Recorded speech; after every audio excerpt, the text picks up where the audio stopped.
I'm Steph Garcia Cichosz with D1 Ticker and AthleticDirectorU, and I am so excited to be joined here on the ground at NACDA 2022 with Eastern Illinois Athletic Director Tom Michaels. Thank you so much for joining us. Thank you. Good to be here. Well, let's talk today broadly about navigating relationships. You have had ample time in the big chair, and I am very curious about how you have handled various relationships throughout your tenure. Let's start with your president. You have a very strong relationship with President Glassman. How did that start? Well, it's really interesting because when I was hired 8 years ago at EIU, I was hired by a different president, knowing that President Perry at the time who hired me was going to be leaving after the first year. So that created an interesting dynamic at that point in time. But I think to the point about relationship, it also goes to the relationships that you have even prior to. So understanding Board of Trustee members and different folks like that were going to be influential in who the next president was going to be was an important component when I took the job. And then when Dr. Glassman came on board, we've worked together for 7 years now. He's going to retire a year from now. So it's really been a work in progress. And a lot of that, I think, has to do with, we went through some budget issues in the state of Illinois almost immediately when he came on board right at the end of my first year. And then you go through the pandemic. So some of the craziest things that could happen in college athletics, particularly in the state of Illinois, he and I have been shoulder to shoulder with trying to navigate and do what's best for Eastern Illinois and our student athletes. Well, you are just leading right into some of my future questions, so I will ask it now. What did you learn through that first early experience of navigating some budget issues that you took into the aftermath and the what happened during the COVID pandemic from a budgetary resources standpoint? Yeah, I think that what we had to do with the budget impasse, because we went 700 days in the state of Illinois without a budget, and so it was extremely taxing on the institution itself and a lot of other institutions our size, but it was also taxing on the department as we all collectively as a university had to make tough decisions. So really the tough decisions that we made then, I don't want to say made the pandemic decisions easy, but they probably were easier than had we not gone through that. And so, being in a position where you had to make tough decisions and really weighing a lot of different factors, trying to make sure that you kept that student athlete experience in the forefront still of what we did and how that was going to impact everything that we proceeded with, I think was incredibly important. So, I think having the leadership at the university and again, the relationship that I had with the president during those times, being in constant communication with Dr. Glassman allowed those things to happen. Not that they were comfortable and not that they were always smooth, but it allowed them to happen in a manner in which we were able to get through them. What is the secret to cultivating alignment from the top down? Oh, I don't know if there's a magic pill. I think it's transparency. Most importantly, I think it's really respect. The meetings that I have with Dr. Glassman, we schedule them for an hour, and oftentimes they go 2 hours long. And I think it doesn't feel like I'm in there for 2 hours, and I don't think it feels that way for him either. But I think it's that respect that we have for each other that ultimately what our goal is in athletics isn't any different than any other student that's on our campus. Is we're trying to bring them there to earn a degree, and through our sports, athletics that they have as student athletes, we're preparing them to be successful or more successful when they leave. So the alignment with what we're doing is the same in terms of graduating those kids. So I think when we have those same philosophical beliefs, it really makes that relationship work much, much better too. Well, similarly, how do you empower your staff from the bottom up to really buy in and contribute to your long-term strategic vision for the Panthers? Yeah, I think that takes a lot of work. I don't think that that's just a once in a while thing. I think that you really have to, one, appreciate what they're doing and how they're going about it, understand how much time, effort, and energy they're putting into it, and really make sure you say thank you. and that's tough at times. But for me, I really try to get throughout our department and sit down with them one-on-one, talk to them in the hallways when we meet, and just really let them know how valuable they are. And we're a department that it takes everybody to put a lot of time and effort. That's the life of athletics too. But we don't have 300 staff members. So really making sure that everybody, from the top all the way wherever that bottom is, right? That they know how much value they put into the department, and they're an integral part, whether whomever that is, into the ultimate goal. And that's what we talk about all the time is every decision that we make is based on that student athlete experience. And so whomever that might be, if it's the BSW that's working in the morning, making sure that they know we appreciate everything they're doing because our student athletes are coming through those spaces, or it's the head coach or whomever. So I think it just really takes a lot of time and effort to make sure that all those people understand what an integral part they are to the department. Well, you mentioned earlier that President Glassman will be stepping back in a year or so. How involved do you hope to be in the search for his successor, and what will be some of your priorities for the next leader for Eastern Illinois? Yeah, I don't know that I will be intricately involved in those things. There will be a large search committee. Mm-hmm. There will be a search firm that's chosen and go through that. But when Dr. Glassman interviewed, I was able to have one-on-one time with each of the candidates, and my hope would be is that we can have that time again, because I think what it also demonstrates is how important athletics are to an institution, to a campus, and the fabric of what allows the institution to be successful too. If those candidates have meetings one-on-one time with the athletic director, so I hope that can be the case. And I think from where we're at, as intercollegiate athletics right now, it's an incredibly important time. And so to make sure that we have someone that's really, really engaged, that understands the value of what athletics can be, should be, and is to an institution, and that I use the word again, alignment with what the university mission is, to make sure that we bring all those wonderful things that student athletes and athletics can to the institution is going to be important. Well, generally speaking, you've had a long career thus far in college athletics. It is a tumultuous time for the industry. Have you seen presidents and chancellors and even boards of trustees really start getting a little more involved or paying more attention into the issues? Well, I think that presidents and chancellors certainly have to now. I don't think that they can just really continue to view that at that 30,000 foot level. I think that they do have to get down into the weeds more. But I also think that it's incredibly important now for us that again, the transparency and the communication that we have with them. They've got a whole campus to run and a whole lot of other issues going on. And so we can't let them get too exhausted looking at athletics either, mm-hmm. because then athletics become maybe a pain, and as opposed to, hey, this bright, great, shiny thing that can really be a beacon for the institution. So I think part of that is through the communication, transparency that we have with them with everything that's taking place right now. Well, let's shift to your relationship with head coaches. You recently hired new football head coach Chris Wilkerson. When you were going through that process, how did you define fit for the Panthers? Yeah, I think that through the years that has become incredibly more important for us as we've made different coaching hires. That fit, and that's a really broad word for a 3-letter word. is there's a lot of things that go into that, but understanding the institution, understanding the community, understanding who we are, understanding what we're about, and the great thing with Chris was he played for us, he coached for us, he bleeds blue in every way, and so all of those things were really, really good. And as I said in the press conference, he's not hired because he's a former player. He's also a really, really good football coach too.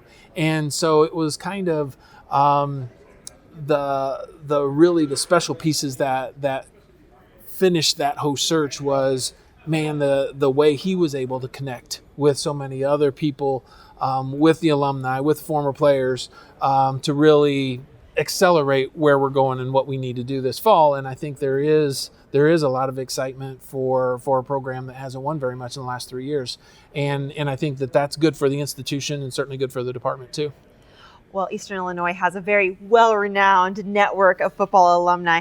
How did you tap into them for this search in particular, but also in general? How do you utilize their knowledge, their passion for Eastern Illinois, for just every strategic issue that comes up with football? Yeah, I think when we went through the coaching search a few years ago, we engaged a lot of those individuals a lot more. And it was extremely helpful and very good as we were kind of transitioning and trying to move where we were. In this search, I had the chance to be here in Vegas in December when Tony Romo was inducted in the College Football Hall of Fame. And we were really able to spend some real quality time with him out here and talking about our football program. And then it just so happened that about 3 weeks after that, I got the call and I just shot him a text and I said, hey, I need your help. Some of those things we talked about, now we get a chance to implement them.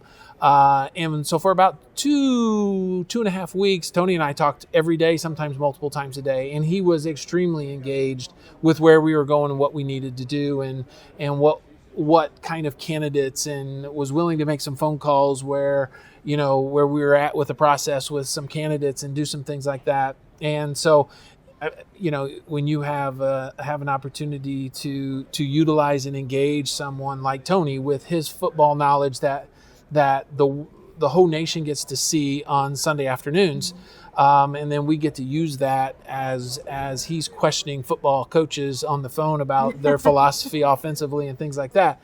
It just really gives us a chance to really get someone that is knowledgeable, obviously, but then also understanding of what we need to be successful too.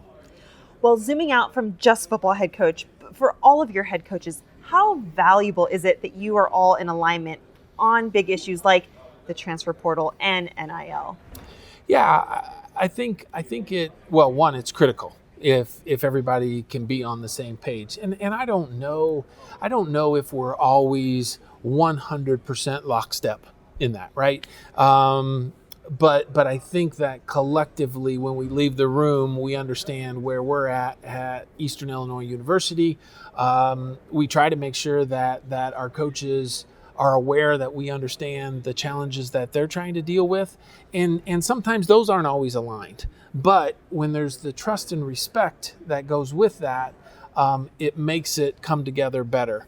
And so, we work hard with these relationships with our coaches. Oftentimes the athletic director will work with the football and the men's basketball coach, but I'm going to be equally as engaged with our tennis coach or our golf coach or whomever it might be, as I am with Chris and Marty and Matt Ballant. And so I think it's important for them to understand that they're just as important, even though they may not be seen as whatever you want to describe those other sports are. But they're just as important because they're putting in as much time. They're spending as much time with the students and developing their experience. So when they leave EIU, that hopefully those kids become our best recruiters based on the experience they have. Absolutely. Well, sticking with NIL just a little bit longer, obviously the state of Illinois just passed new law allowing athletic departments to start facilitating deals for their student athletes. Do you think this is the right move?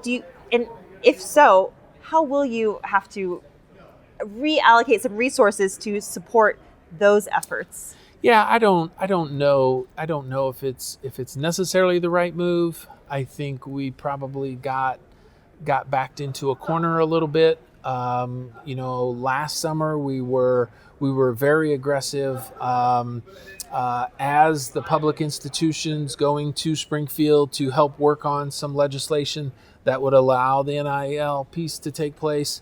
So we were very early in on that. And then what we found was that was a little bit too restrictive And so to try to back some of that language out to allow the departments to be engaged in that, I think it's obviously been well documented by a lot of individuals. That needs to be tightened up. The NIL space needs to be tightened up from where it's at right now, and I hope in some way that can take place. I think student athletes should be able to be compensated for their name, image, and likeness.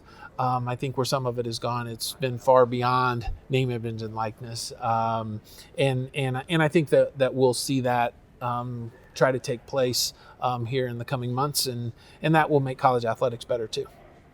Well, let's shift to navigating your relationships with your peers. You are part of the D1 football committee, and you were just named chair of the Council of ADs for the OVC. How do you feel being in the room, the decision maker, making decisions that will affect, hundreds of schools, thousands of student athletes?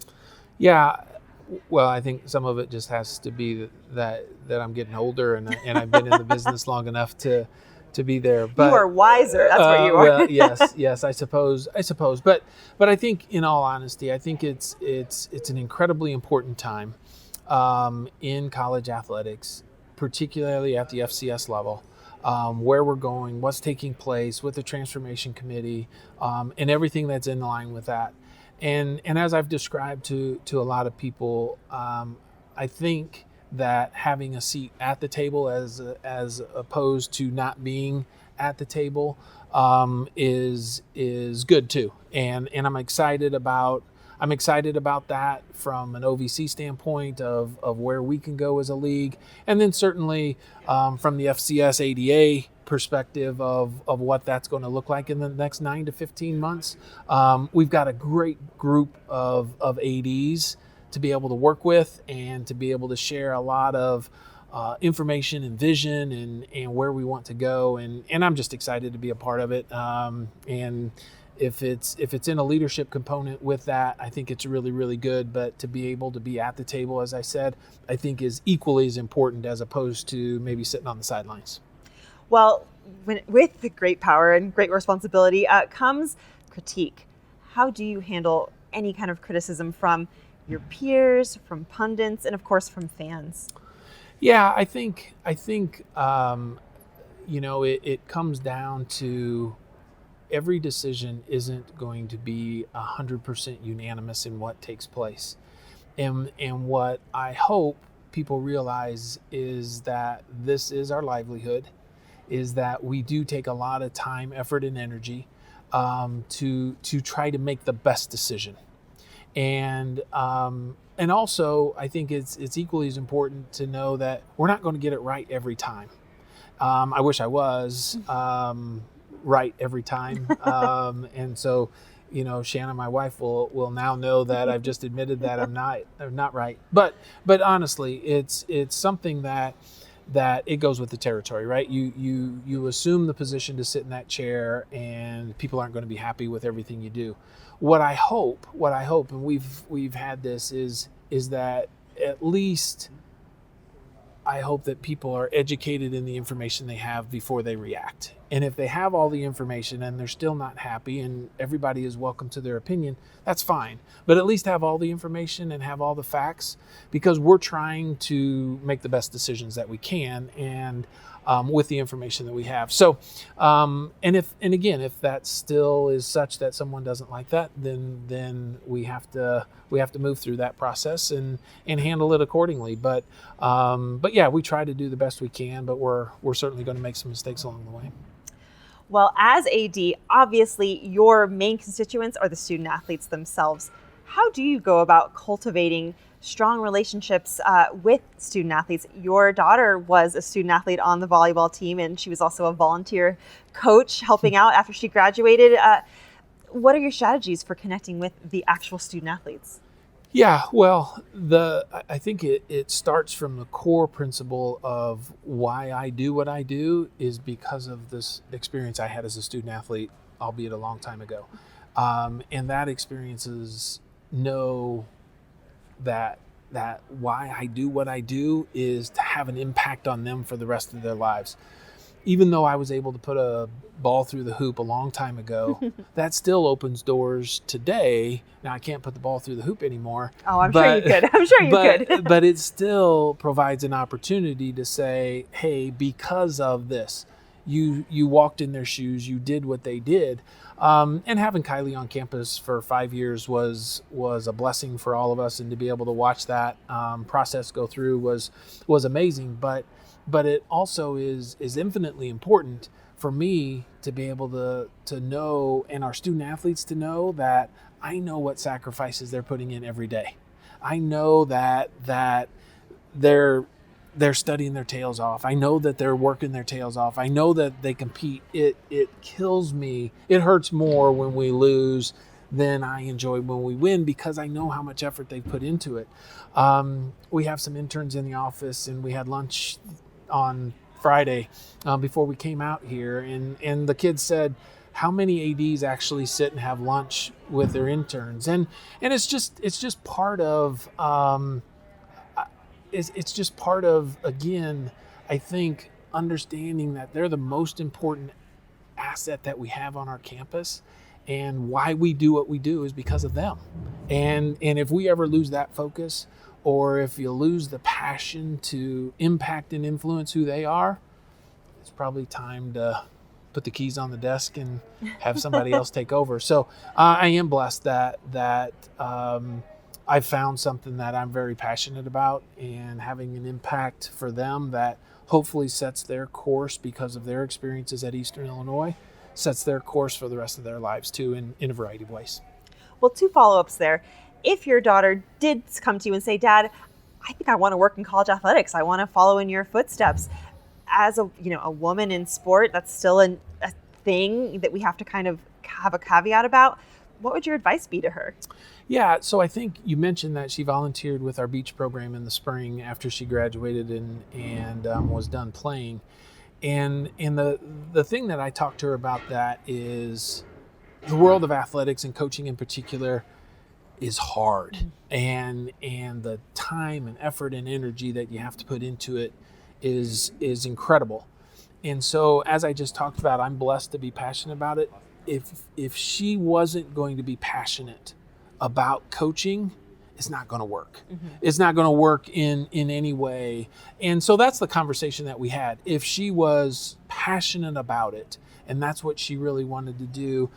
Our son is in coaching at Cleveland State now, and he has wanted to do that. I mean, that is it.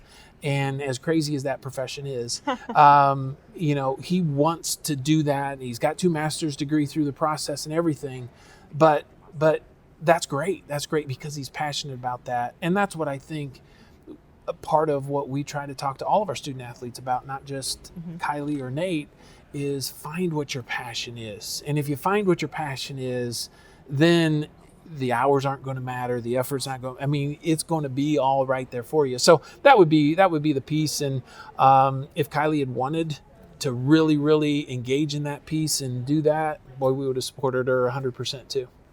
Well, last question for you, Tom. You were a student athlete. If NIL was a thing while you were a student athlete, how do you think you would have been engaging with it? Yeah, I don't know. I joke last July when it all became legal. I joked that, we were just thrilled that somebody wanted to buy a coffee mug with our caricature and our autograph on it. We were just happy that they wanted to buy that. But I would say that, even back then, when the local apparel store was selling our jerseys in it, like, hold on, they're making money off of the jersey with my number on it. Couldn't put our name on it, but had our number on it. Something's not maybe right there. But again, that's why I feel like there is a component there to say they should be able to do some of those things. But I think what we've seen in some extreme cases, but nonetheless, the door has been opened, it's gone far beyond just selling a jersey or a coffee mug or something like that. So absolutely. Well, Tom Michael, athletic director at EIU, thank you so much for joining us here on the ground at NACDA and sharing all of this tremendous wisdom with us. We so appreciate you being here. My pleasure. It's been a lot of fun. Thank you.